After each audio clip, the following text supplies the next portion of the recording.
তোমার বাড়ি নোয়াখালী ভুঁইয়ারাট হাতিয়া বুমিন বাজার থেকে হাতিয়া আইছ।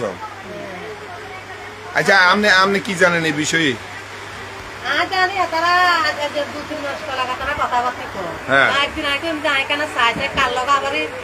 একবার এক বিয়ে হয়েছে কার লগ ইয়ে খরচ কর যখন ভোলা মাইয়া আছে কর না তার তো ভোলা মাইয়া না তো ঘুরে আর তালটাই তো হেঁটে হেঁটে আড়াতে ভাতা নিয়ে খাইছে একদিন আর ইংল্যান্ডও খাইছে আর বেড়া মরিচা ভেবে গেছি হেঁটে আড়াতে রান্না বাইও খাইছে তখন আগে যদি ভালো তো বইও বা যদি খারাপ খারাপ আর বই আর খামাখা করেছি তো হেনা আর টস করে মোবাইলের টিভি দেখাইছে এত মুসকে আসে তো মু কমে হিরা লাইছে ভিডিও কলে হ্যাঁ তো মু কমে হিরা লাইছে আর আমি তো নাই কইছে আসান লাগতো নাই মুখ দেখছি।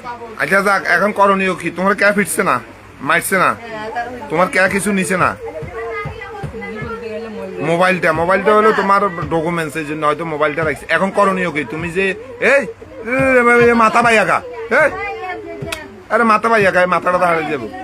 তুমি এই একটু কথা বলো, তুমি এই যে এখন করণীয় কি? আমাদের করণীয় কি? তুমি নোয়াখালী ভুঁইয়ারহাট থেকে আইছো, এই মেয়ের সাথে তোমার প্রায় 3 মাসের কাছাকাছি কথা, তাহলে এখন করণীয় কি আমাদের বলো? এই বলো করণীয় কি আমাদের? করণীয় কি তুমি বলো? তোমার নিজের ইয়ারে তুমি জিজ্ঞাসা করে যে এত কিছুর পরে এই যে উনি যে সাক্ষ্য